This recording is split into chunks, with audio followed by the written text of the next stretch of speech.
Okay, folks, I want to apologize first for the lack of standard audio while I was shooting this video. Still having issues with it, but we're going to get it worked out. Today, we're out here in the front yard, and our project for the day is going to be building a set of steps for the front of the building that's behind me. I do have some pavers on the ground to set the steps on. So again, I like to build steps. I haven't done a lot, but it is something that's fairly easy for most homeowners and most people with a little bit of tools, a little bit of know-how, and know how to measure or use a measuring tape. So the boards that I'm using as my stringers, which is the the wood that goes up and down to hold the steps. Um, the with this, what we would need to do is we need to figure out, what we want to use as our riser and our step tread. How big we want those to be. We're going to be using a um, framer square to figure that out, which I'll show you here in a second. But we figured out we wanted to use a 6-inch rise and a 9-inch step. My mother-in-law is fairly short, so I want to build these so she can use them, and my daughter and my wife can use these. We will not be putting a handrail on it today, but that'll be probably another video. Here I am measuring the height. Off the top of my head, I can't remember what it is. It's like 38 or 39 inches tall. So once we gotten that measurement, we want to take, I'll make a note of it here on the end of the board, but we need to get our framing square out. And now that we know what we want to use as our riser and our tread width, we're going to use our framing square. It's got measurements on the outside and the inside. So the big thing when considering your rise and your fall, or your rise and your step, you need to figure out how much wood will be left at the edge of it. Initially, I was going to go at 8-inch rise and a 10-inch step, but that didn't leave me enough wood behind it. So we decided to go with 6 and 9. I pulled out my Sharpie here so we can mark the framing square on the sizes that we want. And you could do these in either direction. This just happened to be the direction I chose today. So we're going to make a mark on one side and mark on the other. So that next time when I move down to the next cut area, we will know what our measurements are and not have to look for the numbers as hard. So we're marking these. I'm using a regular carpenter pencil. I've got others, but this one just happens to be the first one I grabbed today. And you want to make sure this has a tight or a small tip on it. The smallest tip you can use. You want to make sure that's what you've got. And I mark an X on the spots that are going to be removed. That way I don't make a wrong cut and mess this up. So we're going to mark all the steps, and we're going to mark it longer than what our steps need to be. So in the following videos, or the following clips that you see, you'll see why. I want to make sure I've got a little extra at the top and a little extra at the bottom, just so I can make sure I get the proper fit. So just follow along for a little bit, and once we get these marked, we'll get our circular saw out and we'll start making the cuts. And again, folks, I apologize for the voiceover. This is one of the things I really didn't want to have to do with a video, but sometimes necessity is needed. Here, I'm going to make sure I give me a little bit of room on the top and mark where I need to cut the top. So now that we've got the stringer pretty well laid out, we'll get our saws out and we'll start making the cut. I'm counting the number of steps to make sure we have about what we need. Again, right now, figured in my head. And I decided I wanted to add one more to this just because I didn't think it was going to be long enough. I'd rather have an extra step that I got to cut off than not have enough, because adding wood to wood isn't as easy as adding metal to metal. So this should be the last step.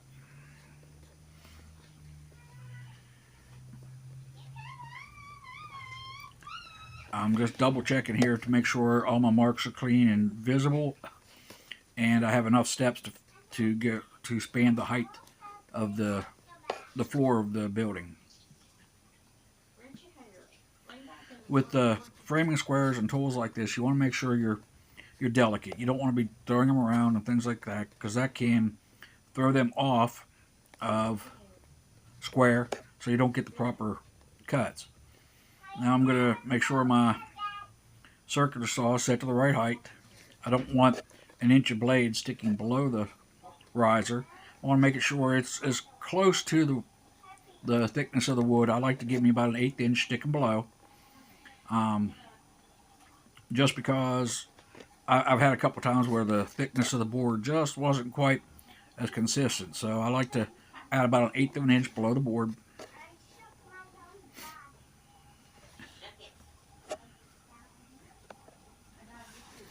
Now when I'm making my cut, which I'll start here in a second, but when I'm making my cut, oh no, now that I've got the height set, I need to make sure that the base of my saw is perpendicular or square or 90 degrees, whatever you want to call it. I want to make sure that's even, it's perpendicular to the blade.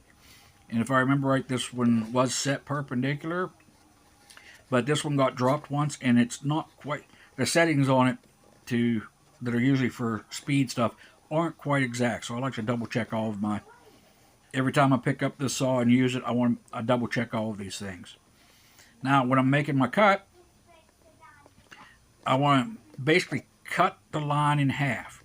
I know that's kind of hard with a saw, but the key is you want to cut that line in half, just because it will make a cleaner cut. Now when I'm making this cut, I cut to the corner. I don't cut past the corner, because if you cut past the corner in both directions, that really weakens the saw or the riser. I like to stop right at the corner, make sure I cut that line in half. I'm watching the tip of the saw where it touches the wood. I'm watching that to make sure I know where to stop. A lot of people, when they're doing a set of risers, they'll make all the cuts in one direction, then go back and make all the others. But to me, it's just easier to do one step at a time, watch what I'm doing, being very cautious, making sure I don't cut too far.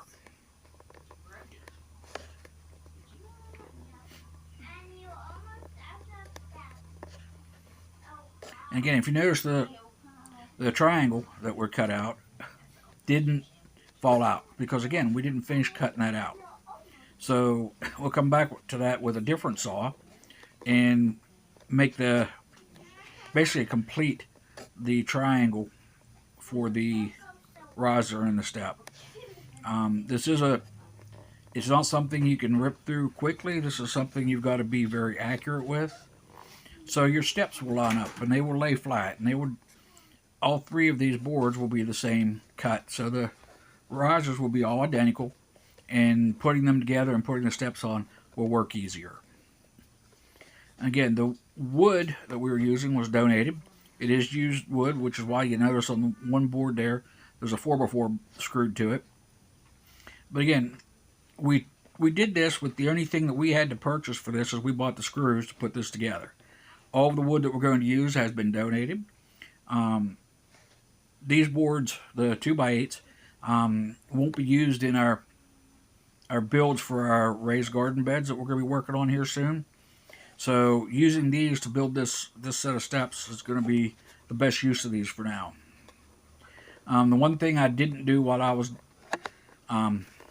doing this cutting, because of the volume and the sound of the saw, I should have had some ear protection in. I do have my eye protection, but I didn't get my ear protection out on this day, which I apologize, folks. It's my problem, my mistake. The other thing when I'm doing this is I will not wear gloves. I'm afraid of the glove getting caught in the saw blade and causing injury. Again, safety first, folks. So again, each one of these we want to cut right up to the corner and do not exceed or go past the corner.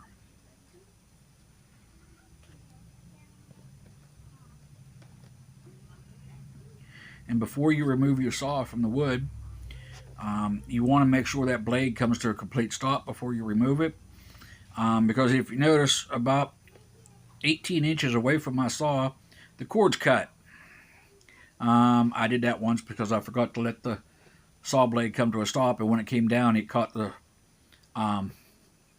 cord, cut it in half, and threw a bunch of sparks everywhere, tripped my breaker, the whole 9 yards. And if I remember right, I did that when I was building my shop. The other thing here is I use a set of plastic sawhorses. The sawhorses were purchased at Harbor Freight. The advantage with using the plastic is if you get too close and you make a cut into it, you're not going to damage your blade like if you would. Wood sawhorses are fine. I'm not a fan of the metal sawhorses for things like this, just because you hit one of the metal sawhorses with your blade, you're going to mess your blade up pretty good. Then your cuts won't be as precise. And the saw that I'm using is a skill saw. My wife bought me this when we were dating because I had a project that I needed to do for her and her mother. So that's where this saw came from. And I've been using it for, we've been married 6.5 years. I've been using this saw for almost 7 years now with no problems. I've replaced the blade. Not long after I finished building my shop, I replaced the blade on it. So again, very little problems with this. So here we're cutting the base off because we've got to our height. And again, these aren't, that cut there wasn't exactly where it needs to be. I put it up against the side of the building and take my measurement, and do all the final marking to make sure everything lines up the way I want it to, and it's sitting level and plumb. Now I'm getting my reciprocating saw out. This is just I've had this a long time. I've had this probably 6 years. I don't use it very often. I was going to use one of my hand saws, but I couldn't find one this morning. So I plugged my reciprocating saw in. Again, this is just a cheap Harbor Freight saw, but when you only use it once every other year or so, what I'm showing here is the head will change directions 90 degrees. You want to make sure you don't have your cord close, and because the circular saw blade is round, there's a bit of wood at the base of that cut that didn't get completely cut off. So what I'm doing with this is using a wood blade. I'm finalizing that cut to basically get that triangular piece out. I don't want to do that with a circular saw because again, that cuts too far. It cuts past your mark, which weakens your riser.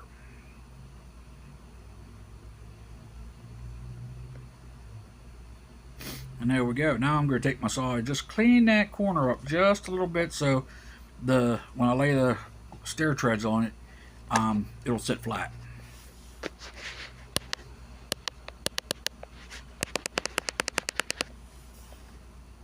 Again, I want to make sure my corners are as clean as I can. You could do that. You could make sure they're clean with the reciprocating saw like I did, or you could come in with a chisel and make them nice and neat and clean. But I just chose to use the reciprocating saw this time.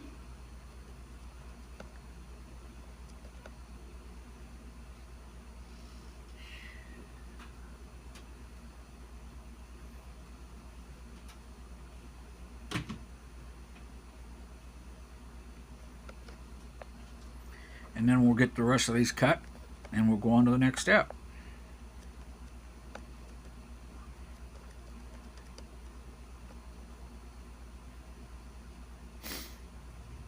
Again, I hope everything I'm doing so far here is something that you guys understand and you can follow along. Just because it's not really that hard. If you can read a tape measure and you can read a square, most people can do this. There's a lot of videos out there, but I'm trying to show things like this that are fairly easy. And again, something you could do at home. Make a set of outside steps. If you're going to build a set of steps in your house, you might want to consider using new wood better wood. Not sour wood.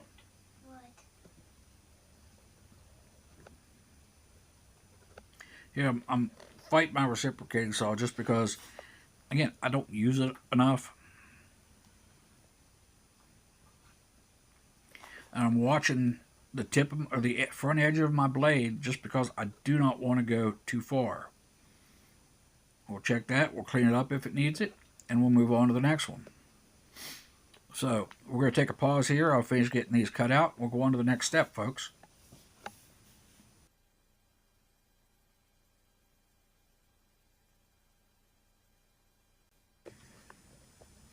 Okay, now we've got all three of the stringers cut out.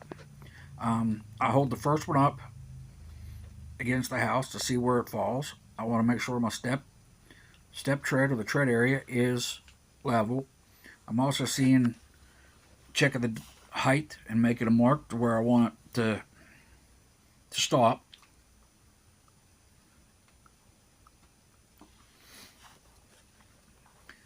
The first mark was for the horizontal, the top step, and this mark is so it'll butt even against the house. Then I'll double check the bottom.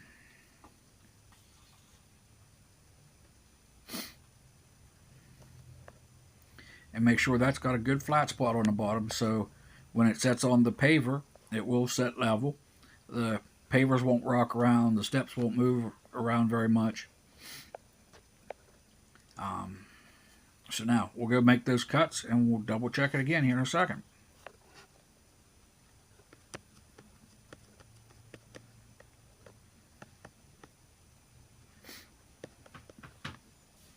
Now, sorry about that, folks. I forgot to move my camera.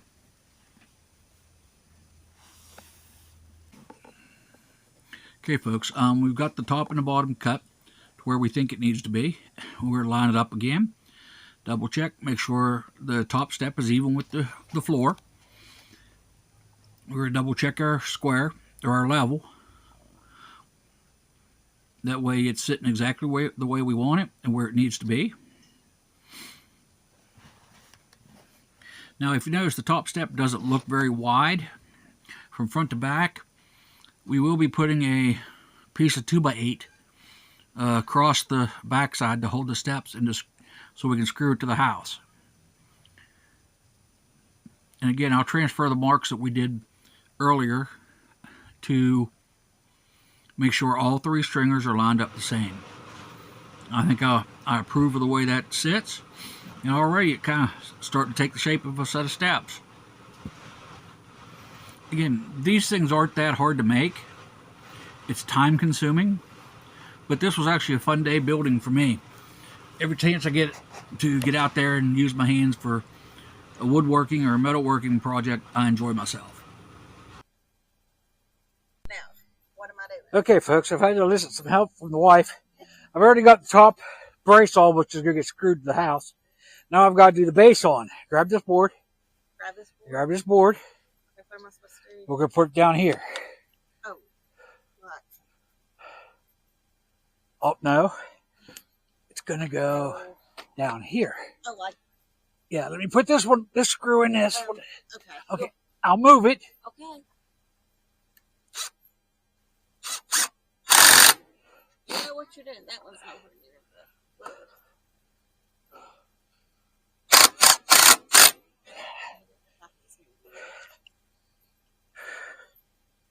We're going to pull this out. We're going to hold it right here. Like that? Yeah. Okay, you're going to go. Oh, okay. That's it. That's all you need to me. Yeah, for now. For now. Okay, folks, we put the base on, and the steps are going to sit on this on our pavers. So I need a little bit of help to put this on just because it's off the ground. It's not sitting on the ground. If I set it on the ground, I can't screw to it. So I thank you for your help, lovely lady. I love you. Thank you so much. I love you too. I am down here. And the little one's out here playing. So I'll get this rest of this screwed together, then I'll bring you back when I get ready to put it on the house. Well, thank you, folks. And thank you for following along with us. Okay, folks, up until now, I didn't realize I needed one more stringer, but I didn't have enough wood for that out of my 2x8s. So I'm going to put a 2 or 4 between each of these stringers, but I'm going to put a shelf for them to all sit on. So I'm going to get that ready. I'll put a couple on for you so you see what I'm doing. I don't really need one there.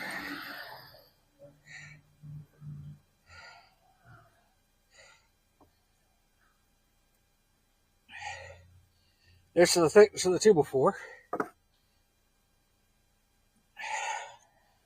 So I'm going to put a couple screws in here.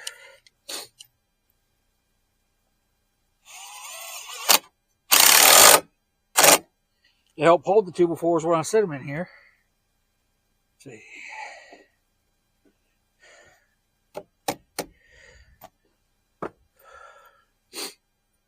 I got a stack of 2x4s over there. But I want to make sure I've got plenty of support on these steps. And if you notice, these are the triangles that I cut out of these.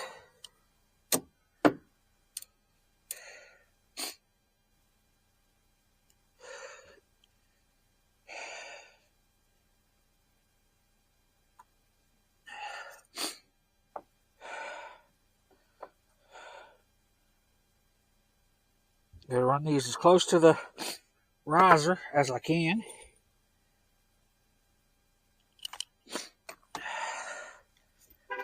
That way I can put the 2x4 in the middle of it.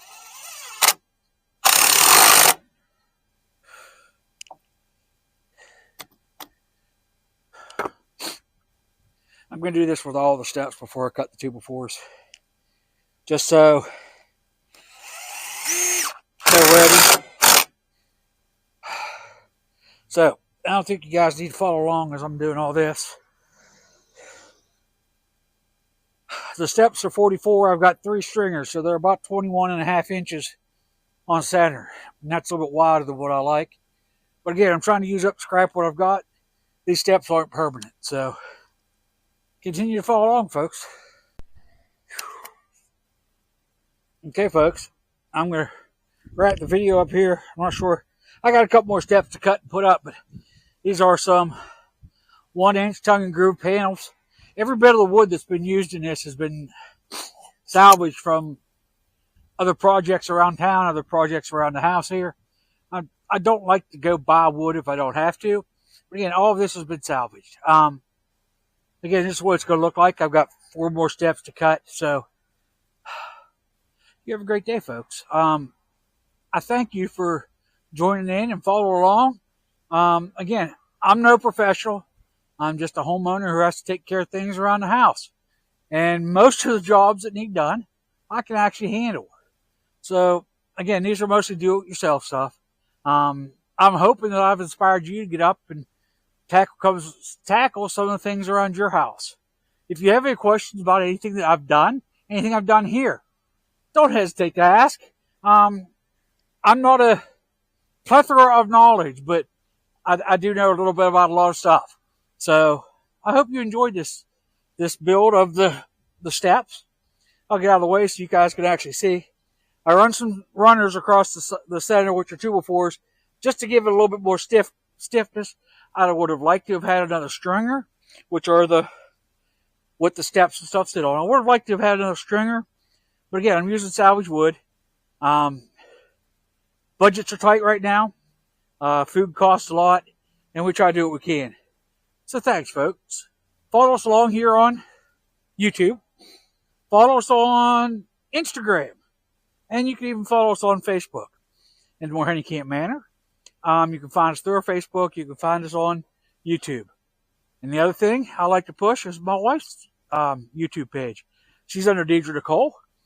She's an author, artist, homeschooling mom. I'm a homeschooling dad. We do what we can. So you'll look her up too. We try to do something different each week. I know the last 2 videos were basically on welding. So we got a woodworking one in this time. Something I enjoy too. We're going to be doing some birdhouses later, stuff like that. So follow along, folks. Hit that little the subscribe button. Hit the little notification bell so you get notified when we put a new video up. So we love you, folks. Join in, and we hope to see you next time around.